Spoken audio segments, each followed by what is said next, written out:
네, 오늘 많은 분들이 함께 해주셔서 정말 감사합니다. 그리고 온라인으로도 지금 250여 명 분이 함께하고 계시는데요.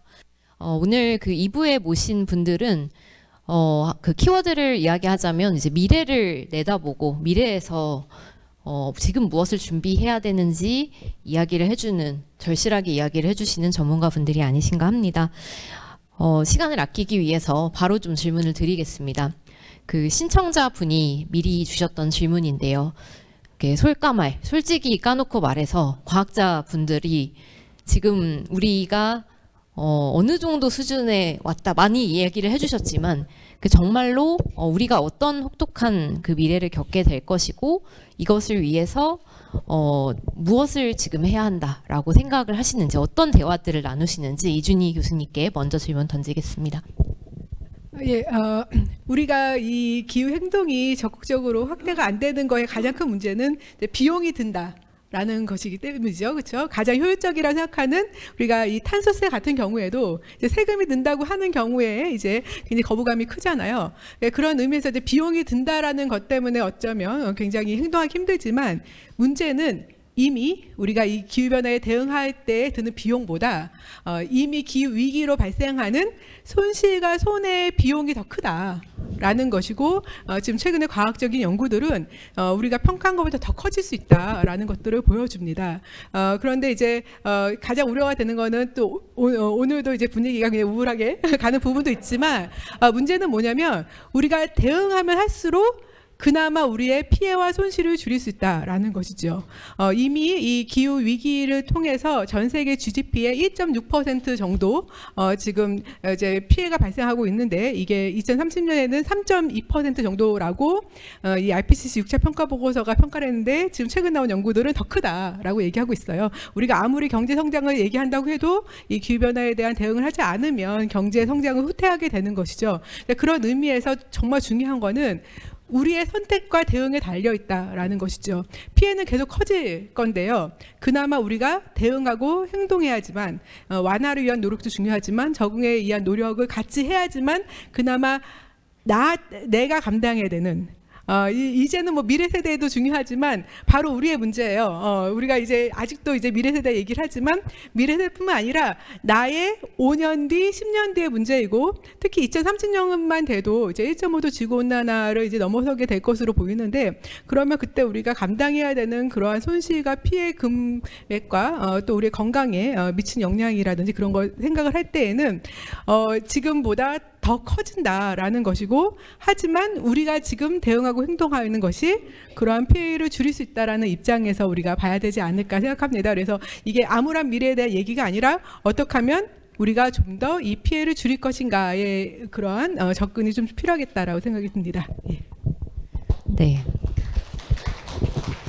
네, 감사합니다. 이어서 진중권 교수님께 여쭤보고 싶은데요. 그 식량 위기를 극복하기 위한 적응 정책 준비를 하고 계시고 또 그 종자의 다양성을 확보하는 것이 중요하다고 이야기를 해주셨는데 지금 그 준비가 충분하지 못한 것 같은데 그 원인은 무엇이고 이런 그 정부의 그 문제를 해결하기 위해서 우리 시민들이 식량 정책과 관련해서 어떤 요구를 해야 되는지 이야기를 좀 부탁드리겠습니다. 먼저 식량은 쌀이 아닙니다. 그러니까 많은 분들이 식량 그러면 쌀 이렇게 생각합니다. 그건 옛날 생각이고 지금 여러분이 먹고 있는 대부분의 식량은 수입하고 있습니다. 그러니까 쌀이라고 이게 딱 머리에다 이렇게 넣게 되면 쌀이 남는데 이렇게 생각합니다. 근데 실은 쌀이 남는 것이라기보다는 수입 물량과 남는 물량이 거의 비슷합니다. 그러니까 의무 수입하고 있거든요. 이제 자유무역 때문에. 그러니까 이제 쌀이 완전 이렇게 넉넉하게 남는 것도 아니에요. 그리고 지금 예전보다 많이 덜 먹기 때문에 그런 거거든요. 그러니까 만약에 세계 곡물가가 폭등하게 되면 우리나라가 곡물을 수입하기가 용이해지지 않습니다. 그리고 국제적으로도 다른 나라와 함께 정책 협상력이 그렇게 큰 나라가 또 아니에요. 그러니까 여러 가지 측면에서 불리하기 때문에 국제적인 곡물 수급 안정 문제가 생기게 되면 이것에 대해서 우리가 대비할 수 있는 게 많지가 않습니다. 그리고 그렇기 때문에 쌀값도 같이 뜁니다. 왜냐하면 다 이제 다른 거 못 먹으니까 쌀 먹어야 될 거 아닙니까? 그러면 없어진 농지가 갑자기 생기는 것도 아니에요. 이 농지는 한 번 만들어지는데 시간이 많이 걸립니다. 그래서 이것을 다른 용도로 전환하게 되면 쉽지 않아요. 그래서 학자들은 굉장히 많이 고민을 합니다. 왜냐하면 지금 현재 어쨌든 쌀은 남으니까 쌀을 줄이자. 자, 그런데 그 땅에 무언가를 심자. 그리고 이걸 대신하게 해주자. 그리고 보존하자. 보존하다가 문제가 생기면 다시 심자. 이 과정에서 들어가는 비용이 수조 원입니다. 그러니까 이 수조 원을 그런 식으로 쌀을 더 많이 생산하자고 돈 쓰고 그 다음에 쌀을 또 생산하자고 돈 씁니다. 그래서 플러스 마이너스 제로거든요. 이런 식으로 몇 조 원씩 쓰지 말고 더 정확한 정책을 수립해야 됩니다. 그러니까 식량 정체를 바라볼 수 있는 큰 시야에서 어떻게 하면 우리 국민들이 먹고 있는 이 모든 식량을 적절하게 배분할 수 있느냐라는 것에 초점을 맞춰서 해야 됩니다. 생산량 중심이 아니라 배분량 중심으로 생각을 해야 되고요. 이제 그리고 패닉에 빠지면 안 됩니다. 저는 적응하는 과정에서 일본이 보여준 사례거든요. 식량이라고 하면 스마트폰입니다. 왜냐하면 스마트폰을 딱 보는 순간 패닉에 빠지거든요. 여기 없네? 그러면 식량 부족. 있네? 그럼 식량 부족 아니죠. 이렇게 판단하는 이러한 식의 사고보다는 우리가 정말로 어떤 시스템을 가지고 있는가라는 이러한 것에 조금이라도 귀를 기울여주세요. 그러니까 비인기 학문, 인기 학문 나눠가면서 이렇게 살지 말고. 그러니까 예를 들면 저는 이래요. 의대, 의사, 죽음을 연기하는 사람들, 그죠? 죽음을 연기해주는 사람들이잖아요. 동학자, 농부, 생명을 연장해주는 사람들이에요. 여기까지 할게요. 박수 받았으니까 됐습니다. 네, 한상엽 대표님께도 질문 이어서 하겠습니다. 저는 결국 왜 지금 이렇게 선택할 수밖에 없나, 투자 자본의 속성이라고 하지만 라는 부분에 대해서 고민을 해야 된다라고 하셨는데, 우리가 미래를 보지 못해서가 아니라 지금 현재 살아가는 것이 굉장히 팍팍하고 지금 현재의 이익으로 현재의 어떤 문제를 해결하는 것으로 연결되지 않으면 이 기후 투자를 확대하기가 쉽지 않겠구나라는 생각이 들었는데요. 어떻게 하면 우리가 미래를 준비하면서도 현재의 문제를 해결하는 것으로 기후테크를 좀 성장시킬 수 있을지, 정부가 큰 손으로서 가장 먼저 지금 당장 무엇을 할 수 있을지 질문 드리고 싶습니다. 네, 저는 투자를 하는 사람이어서 그런지 좀 세상을 이분법으로 봅니다. 무슨 말씀이냐면 결국 페널티와 인센티브 두 개로 움직이는 걸로 보는데요. 그러니까 기후테크에 투자를 했을 때 인센티브가 있으면 더 할 거고요. 혹은 뭘 안 했을 때 페널티가 있으면 뭘 더 해요. 반대로 뭘 했는데 잘못했을 때 페널티가 있으면 일을 더 열심히 제대로 할 건데, 지금 기후나 제가 봐도 환경 쪽에 페널티나 인센티브가 환경 규제 쪽은 돌아가는데 추가적으로 기후 문제를 해결하는 데 자본이 투입되거나 혹은 자본을 쓰는 사람들이나 정책 입안자들 입장에서도 이게 진짜 피부로 와닿는 인센티브가 작동하고 있는 것인가 라는 좀 고민이 저는 좀 많이 되고요. 이게 구체적으로 이제 파고 들어가면 저희가 이제 투자하는 쪽에 오는 여러 가지 혜택들이 있거든요. 소득공제부터 시작해서 법인세도 감면해 주고요. 명예도 주고요. 여러 가지가 있는데 좀 더 우리가 저는 스스로 좀 까발려지고 욕망을 드러내고 도대체 어떤 인센티브가 나한테 필요한 거냐, 그리고 반대로 어떤 페널티가 주어졌을 때 우리가 움직일 수 있는 거냐에 대한 이걸 좀 더 직면해야 되는 게 아닌가? 정말 단적인 예시로 저희가 원래 플라스틱 투자를 많이 했거든요, 폐기물 쪽에.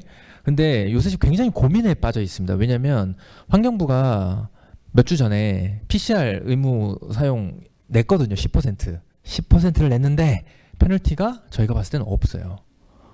뭐로 냈냐면 명단 공개로 냈어요. 10% 안 지키면 명단 공개합니다.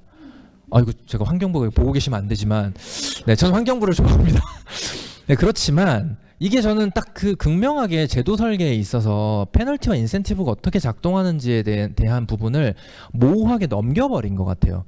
그럼 이 책임을 누가 질 거냐? 결국 다음 세대나 혹은 이 문제에 대해서 직접 부딪혀 갖고 해결하고 있던 분들이 저는 피해를 보게 되는 것 같아서 이런 부분을 좀 더 고민하면 좋겠습니다. 시간이 그래도 3분 남아서 정말 아주 좀 자극적인 질문 짧게 답변해 주시기 바랍니다. 우리 그 기후테크 분야에서 어디에 좀 투자하면 지금 좀 유망한가요? 먼저 이렇게 반대로 돌아가겠습니다. 진짜 짧게 하면요. 이거는 투자 권유가 절대 아닙니다, 여러분. 저한테. 그럴까요? 예, 따로 네, 확실히 벼 쪽은 아닌 것 같고요. 죄송합니다. 네. 그냥 지금 글로벌 트렌드가 그냥 바로 보고 계실 건데요. 결국 저희는 큰 트렌드는 예측할 수 있는데 큰 트렌드가 언제 오는지 타이밍을 모르는 거잖아요. 결국 그 타이밍을 예측할 수 있는 부분이 어딘가인 것 같아요. 근데 그 관점에서 지금은 우리 모두가 아는 인공지능이겠죠. 저는 단연 인공지능으로 인해서 시나리오가 다를 뿐 에너지 소비는 늘어날 거고요. 그리고 대용량의 고효율 데이터 센터가 도심 곳곳에 들어올 거라고 저는 예측하고 있습니다. 그렇게 되면 뭐가 필요하냐? 냉각장치 필요할 거고요. 송전 시스템들이 그리드가 확 바뀔 것 같아요.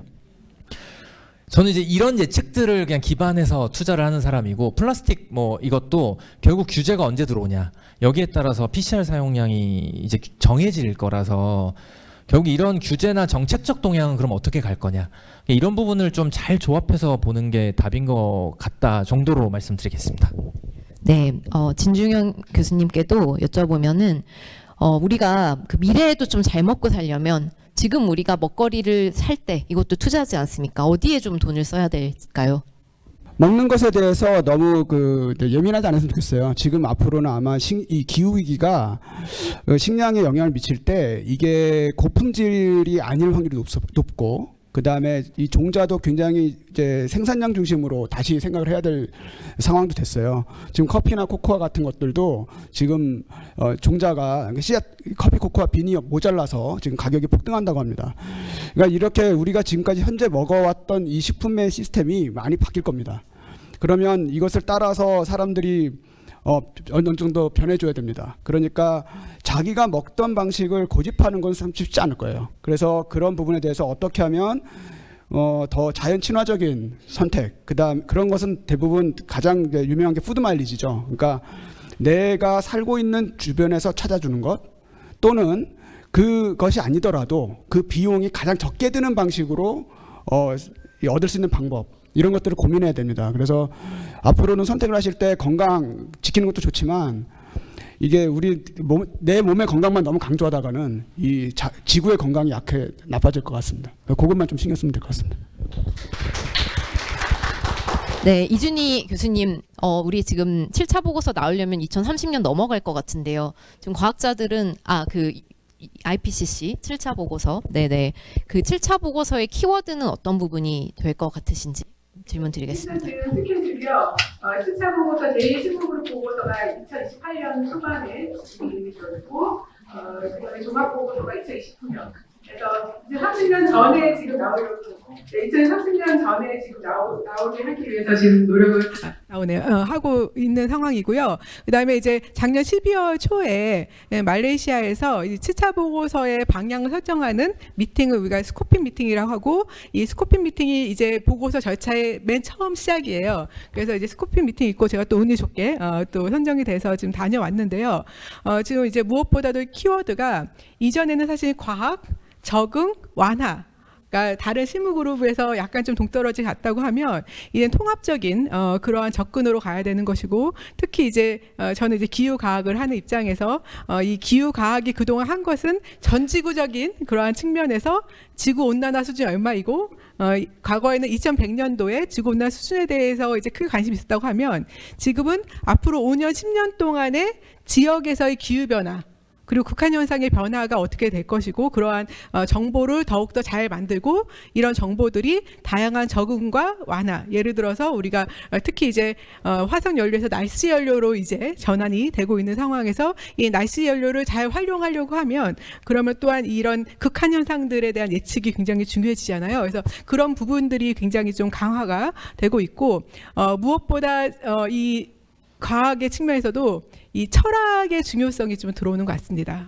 우리가 이 문제의 해결은 결국 한두 개의 방안이나 과학기술이 굉장히 중요하지만 이것만으로 해결할 수 없는 우리 삶의 어떤 이 스타일의 전환이 필요한 상황이고, 이것을 만들어주는 게 결국 철학인 거고, 그다음에 기후 정의나 그 정의로운 전환과 같은 그러한 우리의 어떠한 개념의 변화가 있지 않고서는 이 사회 전반에 걸친 전환이 이루어질 수가 없는 거죠. 이런 부분들에 대해서 좀 더 7차 보고서에서는 좀 중요하게 더욱 다뤄지지 않을까 생각이 듭니다. 네, 세 분 감사합니다. 오늘 들려주신 말씀 우리가 잘 품었으면 좋겠습니다. 감사합니다. 네, 감사합니다.